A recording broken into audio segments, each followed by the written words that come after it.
guys, it's me, T. I am back again for another video. As you can probably guess, and I'm sure by the title and thumbnail, it's the end of the month, so I am going to do my November wrap-up. If you're new here, basically for my wrap-up, what I talk about is I'll talk about a brief description of the book, kind of the general moods, themes, vibes. I'll talk about the pacing. I'll talk about my thoughts while reading, and then I'll talk about would I keep it if I already own it, or would I buy it if I don't. And then I'll talk about my thoughts now on it. Sometimes that's not very long post-read, depending on when I finished it. Sometimes it's a little longer. And then I will also talk about who I'd recommend it to and trigger warnings for the book. But first, I always like to give you guys a little update on me. So this month was my birthday, and then the next week was Thanksgiving, so it was kind of a busy month for me. I spent most of it pretty much alone though. I was able to do a lot of filming, and I almost did a video every week this month, which was impressive for me. But yeah, it's just kind of been a month. When I had my birthday or the holidays, it was a fun time, but other than that, it was just kind of eh. Also, it's really cold where I am, and I wanted to film, but I wanted to be comfy, so I am in my Eeyore pajamas, and I will take no slander on that. Thank you very much. So this month I read 2 books. Like I said, I was fairly busy this month. I wasn't even sure if I'd finish my second book before the month was over, because I got so carried away in Thanksgiving stuff. I wasn't sure if I'd have the time to finish it once I was back to work, which I did, obviously. But let's go ahead and get into those books. So the first book I read this month was Lessons in Chemistry by Bonnie Garmus, I think is how you say her name. I started this in the beginning of the month, right on November 1st, and I finished it around the 10th. This book is about a female chemist named Elizabeth Zott in I believe it's set in the 50s or 60s, somewhere around there. Basically, we follow her in excruciating detail about kind of the triumphs and tribulations that women in STEM, or just women who didn't want to stay in the kitchen all day or just be a housewife and wanted to go out and have a career, how difficult that was for them. It is a fictional story. It isn't based off of any true events or anything like that, but it portrays it very well, in my opinion. Of course, I wasn't alive in that time. I can't say for certain, but I feel like it was fairly accurate. Another interesting thing about this book is that it doesn't just focus on that aspect. It also focuses on her also trying to juggle being a career woman with taking care of her family and household and providing for her family and household. Overall, moods, themes, vibes of this book, it was very emotional. I mean, it's an emotionally loaded subject, so I don't think that's too surprising there. But I also found it inspiring. It was optimistic in a way, especially towards the end. And it kind of had this overall theme of rooting for the underdogs and this idea of, female solidarity and women standing up for each other, supporting each other, and working together to progress and, get more rights and be treated like human beings rather than just housewives. This book is medium paced. It's medium paced, but I also couldn't put it down, which usually in that case, most of those books are fast paced, but like I said, this is definitely a medium paced book. While reading, I felt so like empowered. Like I wanted to go out and like join a women's march or something like that. It just does a really good job of showcasing this and a couple other brave women who step out of the norm and risk, you know, scrutiny and death threats and all this so that us women today can have careers, can do more than just being relegated to the house. Another thing that kind of was in the back of my mind while reading is it was kind of impressive to see how far we've come in such, I mean, technically a short amount of time. I mean, the 50s, 60s weren't really all too long ago. I mean, most of our grandparents were probably alive at that time. So interesting to see how far we've come since then, but also in today's political climate with Roe v. Wade being overturned and other instances such as that, it felt kind of sad to see that we aren't further along than this, and that a lot of the things depicted in this book still happen on a fairly regular basis in some career areas or career paths. Would I buy/keep this book? I said buy/keep because I bought it. I bought the Kindle edition, but you know me, I like my hard copy books. But I really did like this book, and I would love to have like a hard copy to add to my book collection. And then, like I said, I finished this book November 10th, so it's December 1st now, so I've had quite a bit of time to reflect. I haven't really spent a lot of time reflecting on this book, quite honestly, but I really did like this book, and I still like this book. It hasn't really, it's faded some, but I don't know if that's just because, you know, I had a busy month, or I don't think it has anything to do with the book's quality. I think I've just had a lot on my mind. Originally, I wasn't really sure if I would like this book. So it's books like these that make me really grateful for my work book club, because they make me branch out and read these books, which I probably wouldn't have picked up originally, but I'm happy it got picked, and I'm happy I did.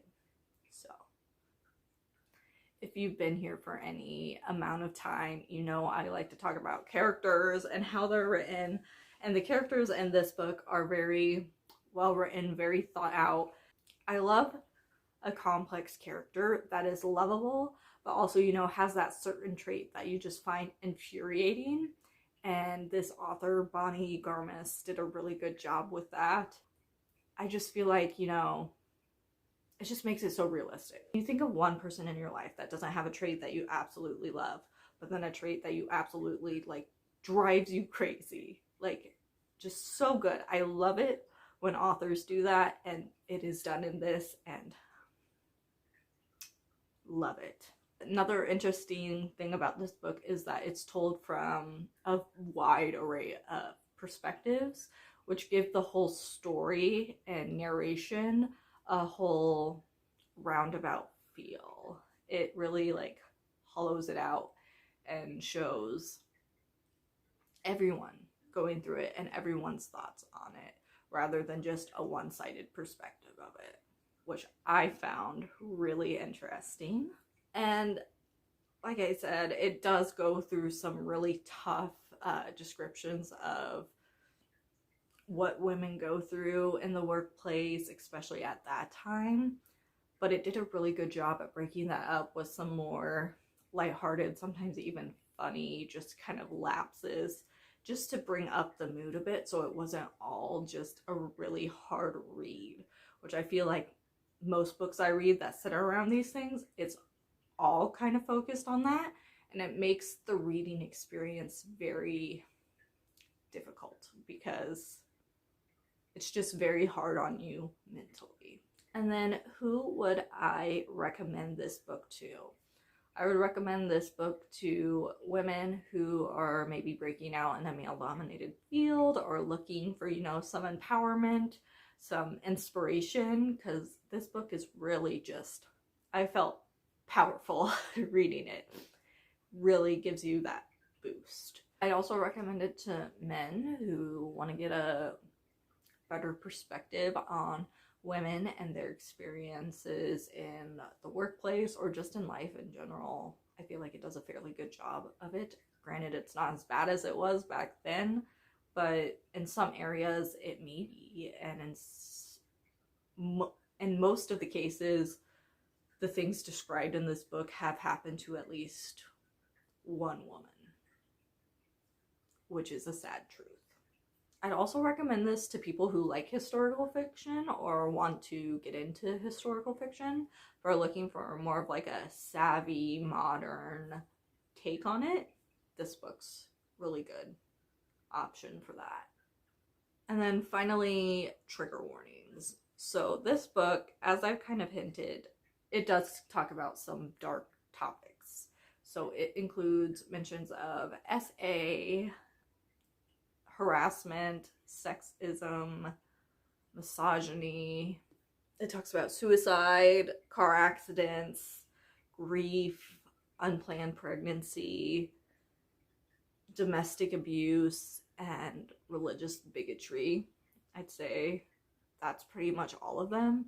So if you are hypersensitive to any of those topics, you may want to skip this read or read with caution.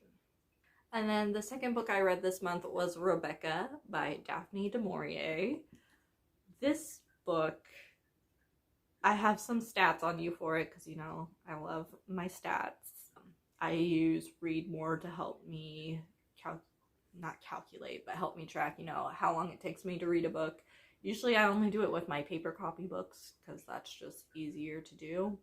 But how long it takes me to read a book, and then it'll calculate for me about how long I spend per page and how many pages per day I read, even if I wasn't reading every day, if that makes sense.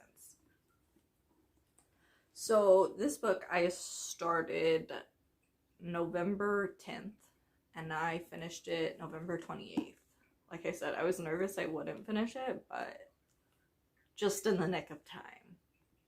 This book took me a whopping 13 hours and 20 minutes to complete, which I didn't think it'd take me that long. I should have also accounted for like the small book size and like the tiny font. And see that did not take that into account, and it did take me longer than I was expecting it to, which also slowed me down reading progress wise this month. But what can you do? I've been dying to read it. I'm happy I read it. So, but this equates to about 20 pages per day, even though I definitely was not reading every day. And I spent about 2 minutes, 7 seconds on each page, which isn't too bad considering tiny font and bad eyesight. So, but what is this book about? So, Rebecca is about, we have our widower, Max de Winter. He remarries after the death of his wife, and our main character, whose name we don't get, we see it through her eyes as she's thrust into the life of his old wife, Rebecca. What was supposed to be this kind of dream come true for her becomes a nightmare. She has to follow all of Rebecca's loyal servants and answer to them. She tries to change anything. It's met with opposition. And she's always being compared to the magnetic Rebecca, which is obviously hard on a person, like, goddamn. And then not only does she have that going on, but it almost feels like Rebecca hasn't left. Like, she still has this, like, ghostly hold on the house almost.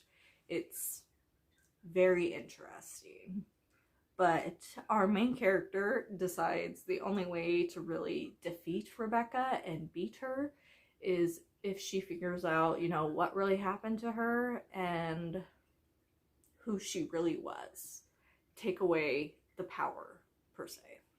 So what are the moods, themes, vibes of this book? I'd say there's definitely a theme of kind of learning to stand your ground and not letting people step on you, and kind of coming into your true self. Other than that, kind of moods, it's dark, obviously, mysterious, suspenseful, and a bit tense. The pacing is medium. It does kind of have a slow start in my opinion, but overall pacing is medium. While reading, I felt like in the beginning, like I said, it was kind of like a slow burn. So it kind of took me a while to really get into it, but once I got past all the exposition and really into the story, I was hooked. It was amazing. I spent pretty much the whole book though being infuriated by some way that the main character was treated. Like, that just never went away, which was so frustrating. Another thing with this book as I was reading is I felt like it was fairly predictable, and I was able to predict a good chunk of the parts, but the final like twist in the ending, I did not see that coming at all, and that just left me going like, wow. I just, no words. That caught me off guard, which I like that, especially when you're able to predict like so much of the book and then they just slap you with like a twist and you're all like, oh my gosh. But it's not, it wasn't like a random twist. It made sense to the story. It wasn't like they just threw something in there like The Hunting Party. So obviously I have my copy of Rebecca right here, and would I keep it? Yes, I would. I really would. I'd even maybe get like a special edition of it. I've seen some really, really pretty ones, and I'm trying to show self-restraint. So with some brief reflection, it's only been 3 days since I finished it, so I probably honestly need a little more reflection time on it. Like I said, it took me 13 hours to finish this story. I need a little more time to completely get my thoughts in order, but what I can say now is that I did enjoy this book. I did really like it. One of the things about this book is that I had been wanting to read it for so long, and I had hyped it up in my mind for so long. I thought it was going to be this like kind of ghost story mystery, kind of like when I was little, I really liked Mary Downing Hahn books. I thought it'd have some of that element to it, and